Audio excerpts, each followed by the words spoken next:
Adele is my jam. Yeah. Get it, girl. Get it, girl. Oh,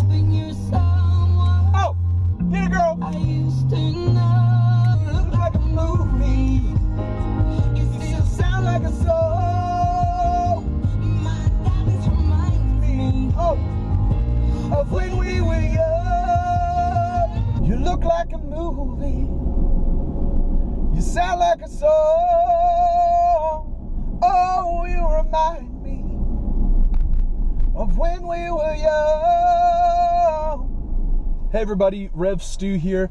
Today I wanted to talk to you about those social media friends that we all have.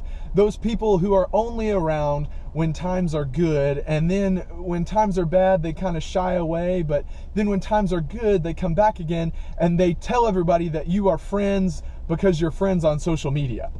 Now, that's not a real friend. We all know that people who are around when things are good but not around when things are bad, those people are not real friends.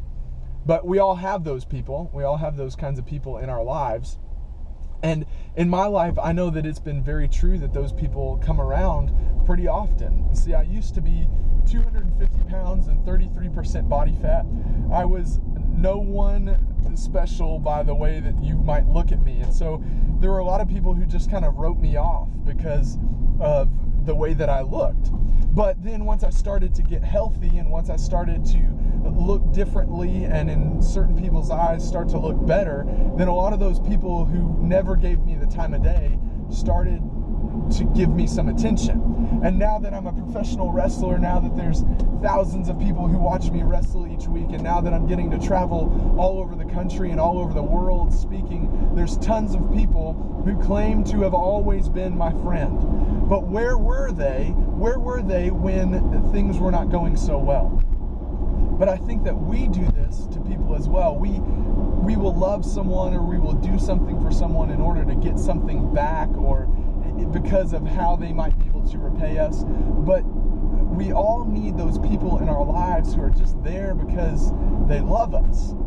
And we need to be those people in people's lives where we are just there because we love them. And in Romans chapter 5, verse 8, we see the ultimate demonstration of this love. And what it says is God demonstrates his love for us in this, that while we were still sinners, Christ died for us. But what's even crazier is, yes, that while we were still sinners, while we were sinners, Jesus died for us. But that word in the Greek, the were still, that word in the Greek is part of what we call the perfect tense. And so what it means is, while we were sinners, while we are sinners, and while we always will be sinners, Christ died for us. What that means is, while we didn't deserve it, while we don't deserve it, and while we never will deserve it, Jesus came and he died for us. Why? Because he loves us, because of God's love for us.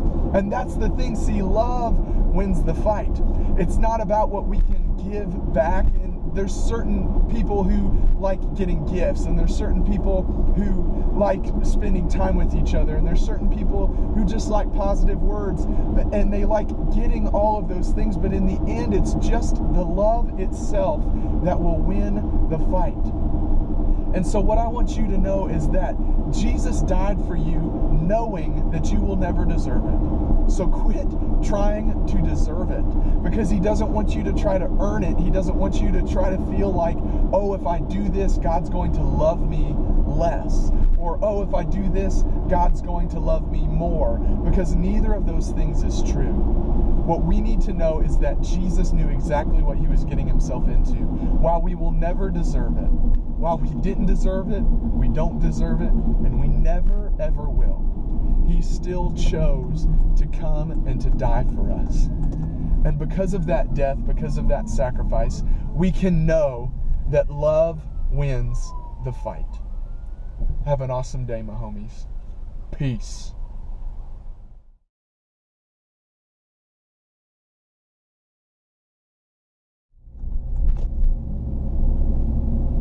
Little known fact, I actually pick my nose every single time I ride in my car alone. Every time. But edit that part out. Nobody needs to know that.